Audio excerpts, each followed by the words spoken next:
안녕하세요. 경영상 대치 본원 박민수 강사입니다. 중대보고는 준비한 만큼 성적이 잘 나오는 학교다, 이런 테마를 가지고 제가 오늘 설명회를 좀 준비하게 되었는데요. 요즘 대치동에 잘 가르치는 선생님들이 너무 많아요. 그리고 제가 학생들을 만나면 똑똑한 친구들도 너무 많아요. 근데 생각보다 자기 자신이 원하는 성적이 나오는 아이들은 되게 적거든요. 오늘은 그 이유를 명확히 해소할 수 있게 제가 오늘 잘 준비했으니 잘 들어주시기 바랍니다.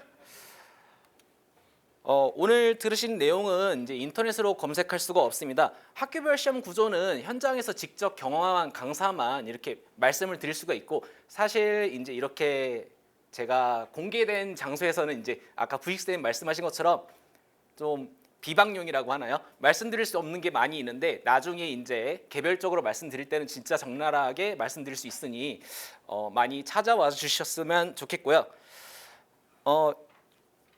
중대보고를 분석을 잘한 선생님 밑에서 공부를 해야 이제 학생의 경쟁력이 갈리고, 저는 이제 중대보고를 희망하는 학생들이 성적을 잘 받을 수 있게 4번의 이제 설명회를 준비를 했습니다. 그 중에서 이제 오늘은 1학기 중간고사에 집중을 하고, 어머니께서도 이제 아시다시피 이제 시작이 제일 중요한 거 아시죠? 그러니까 잘 들어주시기 바랍니다.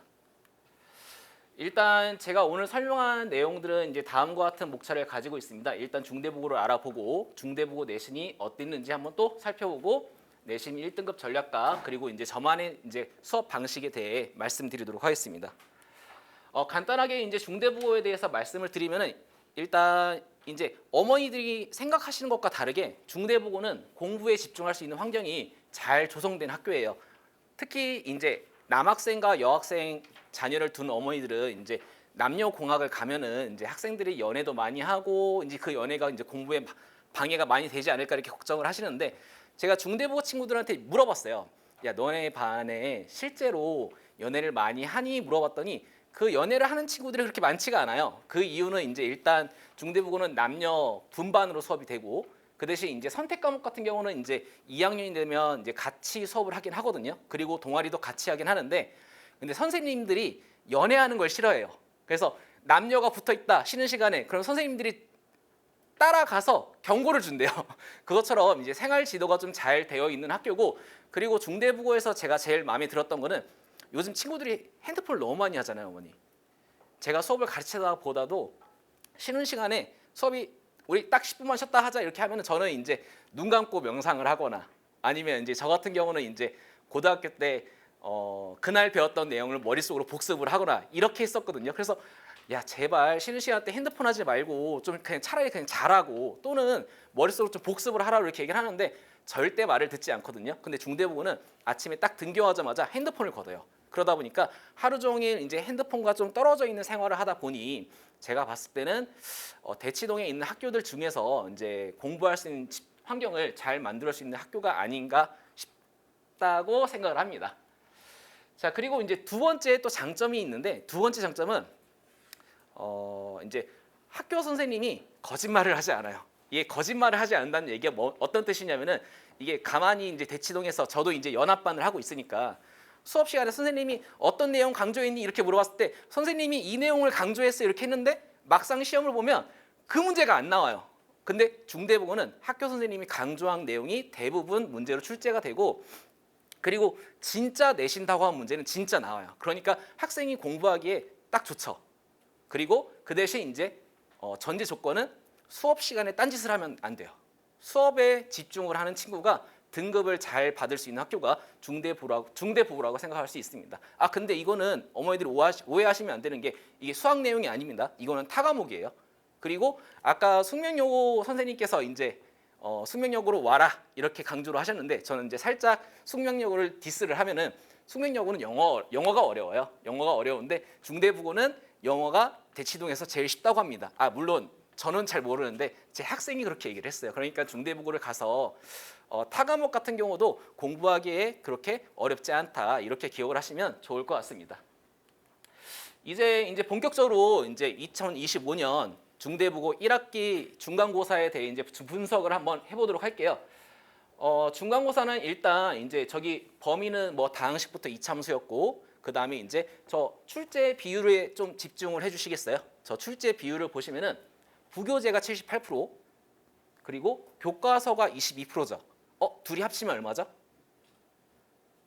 아니, 어머니들 계산하실 줄 아시잖아요. 100이죠, 100. 그러니까 전 문항이 시험 문제를 알려주고 시험을 보는 학교가 중대부고라고 생각할 수가 있어요. 그리고 그 아래 이제 단원을 제가 좀 분석을 한번 해봤는데 다항식, 나머지 정리, 인수분해, 복소수와 2차 방식, 2차 함수 이렇게 총 5개 단원에서 이제 시험 문제가 나왔는데 여기서 이제 저희가 주의 깊게 봐야 되는 거는 출제 비율을 좀 주의 깊게 봐야 돼요. 다항식 같은 경우는 9%죠. 그리고 나머지 정리 23%, 인수분해 14%, 2차 방식 23%, 2차 함수 32%. 그러면 이제 수학을 잘 모르시면은 감이 안 오실 수가 있는데 여기서 이제 수학 강사로서 딱 보면은 중대부고 선생님은 외워서 푸는 걸 별로 좋아하지 않는다. 이게 왜 그러냐면은 이제 다항식 같은 경우는 그 어머니들도 다 아시죠? KMU라고 경시대에 있는 거 아시죠? 경시대에 보면은 다항식의 어려운 문제가 엄청 많아요. 근데 다항식 문제는 2문제밖에 안 나왔어요. 그러면 그런 어려운 문제를 싫어하신다는 거예요. 그러니까 외워서 푸는 걸 중대부고는 원하지 않고, 그리고 킬러 문제가 나온 파트를 보면은 이제 나머지 정리와 이제 2차 함수에서 킬러 문제가 나왔거든요. 나머지 정리 한 문제, 2차 함수 2문제.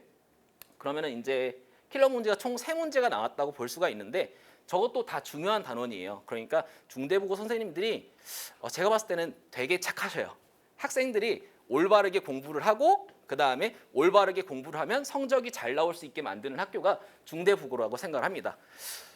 근데 이제 어머니들께서 이제 좀 이렇게 고민을 하시겠죠. 우리 아이는 이제 킬러 문제를 풀 수가 없는데 그러면 1등급을 못 받는 게 아닌가?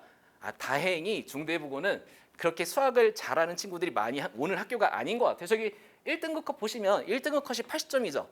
그럼 킬러 문제 3문제 틀리면은 대략 한 15점 정도가 날아가거든요. 그럼 15점 날아가고 한 문제 여유가 있어요. 그러니까 4문제 틀리면 1등급, 그리고 6문제 틀리면 2등급으로 점수를 받을 수 있으니 중대부고를 약간 이제 애매하게 이제 단대부고를 간다. 단대부고를 가도 좋긴 하지만 저는 이제 중대부고 강사로서 중대부고에 많이 오셨으면 좋겠습니다. 그리고 이제 중대부고 시험 특징은 전 문항이 교과서에서 출제가 되었고 그다음에 조건과 표현이 변형으로 난이도는 사실 올라가요. 근데 이제 이건 뒤에서 한번 더 자세히 보시고 이해력이 점수를 결정하는 학교가 중대부고라고 생각하시면 좋을 것 같습니다. 이제 구체적으로 이제 시험 문제를 한번 봐볼까요? 자, 이거는 이제 제가 사실 교과서는 교재에 넣지 않거든요.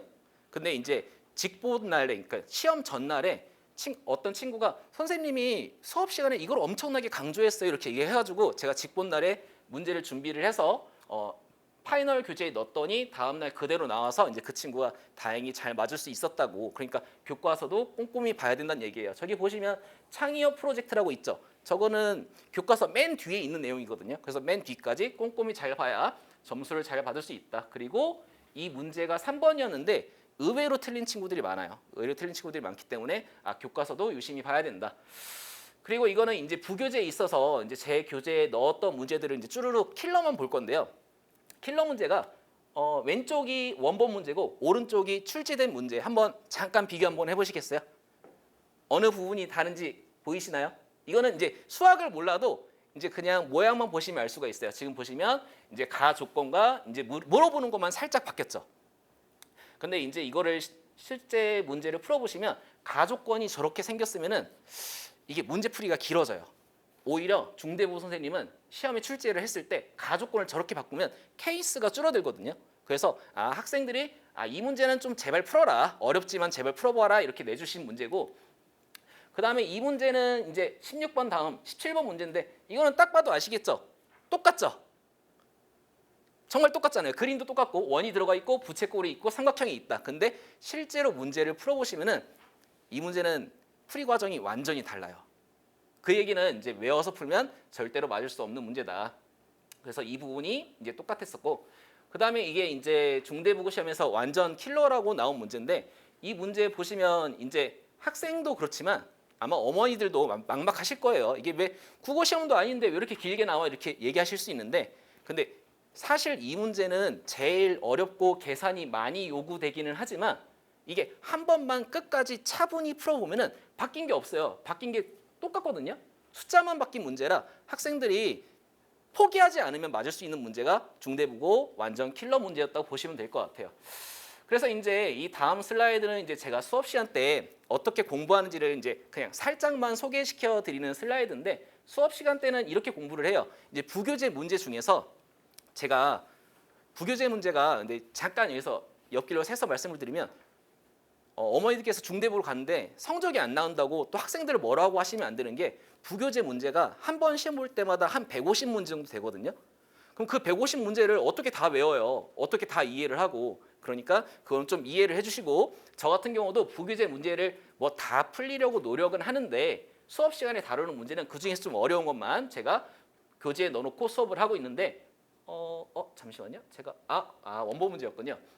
왼쪽에 수업 시간에 들어간 문제, 그리고 오른쪽은 이제 수업 시간에 제가 수업을 하고 나서 이 문제는 이해하기가 어려우니까 학생들이 이해할 수 있게 이제 손풀이를 줘서 제발 이거는 외워라. 어렵지만 한 번쯤은 풀어봐라. 이렇게 얘기를 하고 있고, 그리고 시험을 볼 때 이제 숫자 변형을 한 문제랑, 그리고 이제 살짝 표현을 바꿔서, 이게 부모님들은 이해하실 수가 없는데 이렇게 표현을 바꾸면 살짝 난이도가 올라가거든요. 그래서 이제 좀 어려운 문제도 대비를 하고 있습니다. 그래서 이제 중대국어 시험 같은 경우는 이제 사실 단순히 문제만 많이 푼다고 해서 점수가 잘 나올 수 있는 학교가 아니고, 제가 아까 말씀드렸죠. 150문제를 다 이해할 수 있는 친구는, 그 친구는 원래 1등급인 친구예요. 그래서 좀 차별화된 접근 전략이 필요한데, 이거 사실 이거 중요한 슬라이드가 아닌데, 이거는 대부분의 선생님들이 다 말씀하시는 슬라이드라 이제 상위권, 중위권, 하위권이 다 전략을 나눠서 들어가야 된다. 그래서 이제 저는 학생별로 수업을 하려고 노력을 많이 하고 있고요. 이제 학생들이 그러면 점수를 잘 받기 위해서는 이제 제일 중요한 건 뭘까요? 아까 말했다시피 중대국어 선생님은 외워서 푸는 걸 별로 좋아하시지 않아요. 그래서 항상 공부를 할 때마다 문제를 보면은 어떻게 푸는 게 아니라 이 문제가 왜 풀어였는지를 자기 스스로 서술할 수 있는 친구들이 점수를 잘 받거든요. 그래서 이제 그런 식으로 공부를 해 나가야 된다고 생각을 합니다. 자, 다음 슬라이드는 이제 제가 자랑하기 위해서 슬라이드 하나 넣어놨거든요. 저희 숫자가 어떤 숫자인지 좀 감이 잡히시나요? 그 42, 94, 4. 이거는 뭘까요? 이 40은 점수를 의미하고 200은 등수를 의미해요. 그리고 그러면 이제 94, 4는 뭐예요? 이제 94, 4는 94점 4등. 이게 중대부고 친구 지금 2학년 친구 점수거든요. 이 친구가 이제 저랑 1학기 중간고사 시험이 끝나고 만났어요. 그러면 이제 중간고사 때 저 성적을 받으면은 이제 당연히 실망을 하겠죠. 저렇게 실망을 하고 와서 제가 아직도 기억이 나는 게, 그 친구가 지금은 굉장히 쾌활하거든요. 근데 그때는 교실에 딱 들어왔더니 고개만 푹 숙이고 있는 거예요. 그래가지고 너 왜 그러니 이렇게 물어봤더니 이제 그때 이제 점수랑 등수 얘기하고 이제 같이 공부 열심히 하자 이렇게 얘기를 했는데, 근데 이 친구 같은 경우는 이제 제가 자랑을 하는 이유가 뭐냐면 똑똑한 친구가 아니에요. 그러니까 대치동의 대부분의 학생들이랑 아마 비슷하다고 보시면 될 것 같아요. 대치동에 비슷한 친구들이라는 건 뭐냐면 이제 부모님 말씀 잘 듣고 학원에서 시키는 거 열심히 하고, 그 다음에 뭐 집에서 뭐 복습은 그렇게 열심히 하지 않았으나 학원 보내는 대로 가서 공부 열심히 하고 수업 잘 듣고 숙제 잘하고 그런 친구예요. 근데 그런 친구인데 94점에서 4등으로 올라간 거예요. 근데 이거는 제가 뭐 특별한 개념을 가르친 것도 아니고 뭐 특별한 문제를 준 것도 아니고 그냥 자연스럽게 된 거예요. 근데 물론 이제 시기가 좀 차이가 있는 게, 아래 거는 1학년 1학기 중간고사, 위에 거는 2학년 1학기 중간고사. 좀 시간이 좀 걸리긴 하는데, 이 친구를 보면서 이제 제가 이 친구한테 강조했던 건 하나예요. 그냥 우리 시험 볼 때마다 한 문제씩만 더 맞자. 한 문제씩만 더 맞으면 이제 40점이었으면은 이제 시험을 고3 때까지 몇 번 보죠? 12번 정도 보죠. 그러면 60점 올라가면은 100점 맞을 수 있지 않느냐. 그리고 우리 어차피 서울대 갈 거 아니면은 아까 부시쌤 말씀처럼 그냥 정시로 가도 돼. 이렇게 얘기하고 매번 시험 볼 때마다 한 문제씩만 더 맞고, 그다음에 이제 제가 또 강조했던 거는, 저는 이제 학생들이랑 연락을 자주 하거든요. 근데 그 연락을 자주 하는 게, 저는 매일마다 보고를 받아요. 매일마다 5문제씩은 사진 찍어 보내라. 그러면 이제 제가 그 5문제를 보고 피드백을 해줘요. 그렇게 공부했다 보니 점수가 이렇게 저절로 상승한 걸 볼 수가 있고, 그 다음에 이제 이거는 아마 부모님들의 자녀가 첫째 아이면은 내년에 꼭 이렇게 얘기를 할 거예요. 여기 보시면은 이제 근데 공부는 어떻게 하는 거예요? 이렇게 물어볼 거예요. 그리고 그냥 풀면 되는 거예요? 이렇게 물어보는 거예요. 이게 왜 그러냐면은 이 친구가 아까 평범하다고 했잖아요. 평범한 대부분의 친구들이 그냥 문제를 외워버려요. 그럼 외워버리다 보면은 시험 한 달 남았을 때 문제 외울 게 많잖아요. 그러면 저한테 이제 이렇게 얘기를 하는 거예요. 아, 그 많은 문제를 어떻게 다 외워요? 이렇게 얘기를 하는데 저 같은 경우는 이제 그 외우는 방법이 잘못됐다. 외워야 되긴 하거든요, 사실. 외워야 되긴 하는데 접근하는 방법을 외워야 되지 문제를 푸는 방법, 그러니까 문제를 서술해 나가는 그 과정을 외우는 게 아니라 접근하는 방법만 잘 외워야 된다. 그리고 저는 항상 얘기하는 게 고민은 딱 3분만 해라. 그러니까 제가 매일마다 5문제씩 보내라고 시킨다고 했죠. 그 5문제 해결하는데 아무리 어려운 문제도 학생들은 15분이면 돼요. 그러니까 매일마다 보낼 수 있는 이제 근거가 되고 저한테 그렇게 5문제씩 보내다 보니 저절로 성적이 올랐다.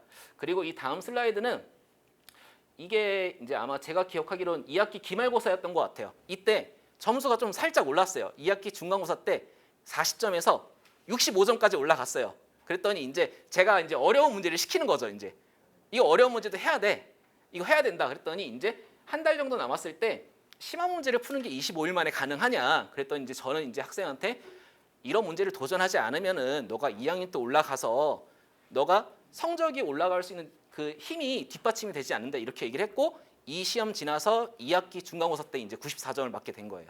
그러니까 그 어머니들의 또는 이제 학부모님들의 자녀도 너무 어려운 문제를 학생한테 막 외우라 시키기보다는 그냥 딱 3분만 고민을 하고 그 대신 많이 보라고 얘기해 주시는 게 아마 학생한테 더 도움이 될 것 같고 이거는 이제 제가 이제 저도 강사한 지 한 10년이 넘었거든요. 10년이 넘다 보니까 이제 저만의 이제 스타일이 좀 생긴 것 같은데 이제 저는 학생들한테 항상 질문을 좀 많이 해요. 그 질문을 많이 하는 게 단순히 외워서 풀다 보면은 자꾸 까먹거든요. 그래서 이제 질문을 많이 하고 그다음에 학생한테 질문을 많이 하도록 유도하는 스타일로 돼 있고 그다음에 이제 저 같은 경우는 아까 말씀드렸다시피 저는 이제 학생들이랑 소통을 많이 하는데 근데 이제 여기서 좀 질려하는 친구들이 있어요. 제가 좀 성격이 좀 집요하거든요.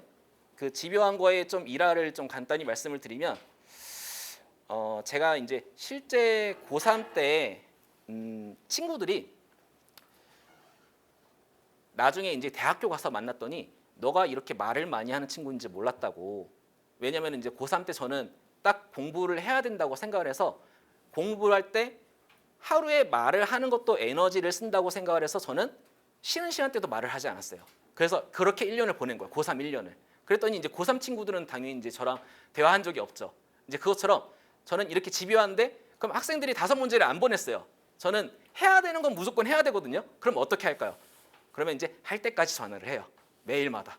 그래서 이제 근데 이제 다행히 이렇게 집요한데 저는 학생들한테 굉장히 잘해주거든요. 그러니까 이제 학생들의 고민 상담도 많이 들어주고 이제 1년에 학생들이 한 2번 정도 우는 것 같아요.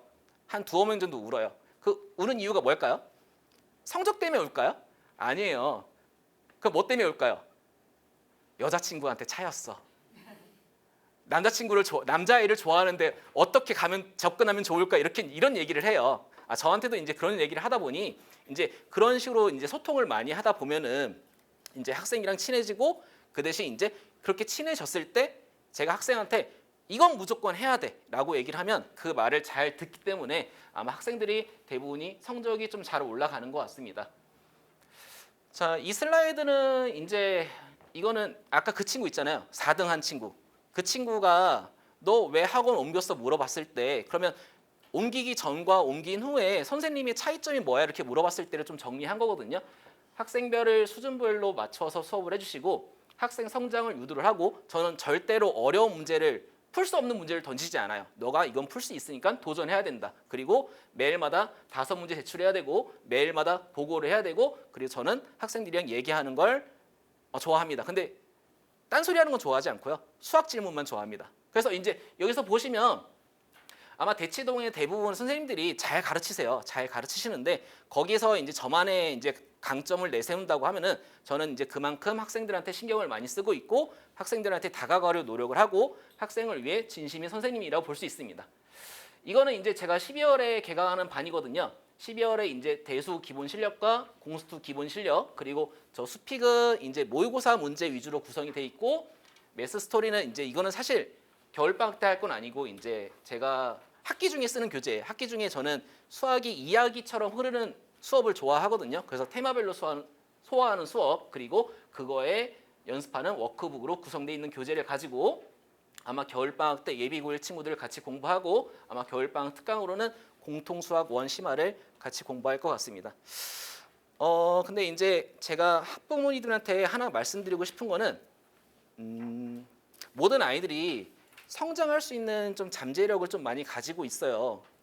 제가 안타까웠던 게 그거예요. 성장할 수 있는 잠재력을 많이 가지고 있고 근데 이제 성장을 못하는 거는 아직 시기가 맞지 않았고 그리고 학생과 맞지 않는 선생님을 만나서라고 생각을 해요. 그러니까 이제 시기와 선생님을 잘 만나면은 학생들이 분명히 성적이 올라갈 수 있으니 저희 학원에도 좋은 선생님도 많고 저도 좋은 선생님이거든요. 그래서 믿고 맡겨주셨으면 좋겠습니다. 잠깐 그리고 하나만 더 말씀드리면 이거는 이제 이거 부록으로 제가 드린 건데 이게 거표지가 중대부고 실제 시험지 표지거든요. 실제 시험지 표지니까 학생들한테 한번 보여주면서 이거 진짜 시험이라고 생각하면서 한번 풀어봐라. 그리고 모르는 문제가 있으면 다른 학원 다녀도 제가 질문은 받아줄 수 있거든요. 뭐 카톡이나 이제 뭐 전화로 이렇게 질문을 받아줄 수 있으니 언제든지 질문하라고 말씀해 주시면 좋을 것 같습니다. 네, 감사합니다.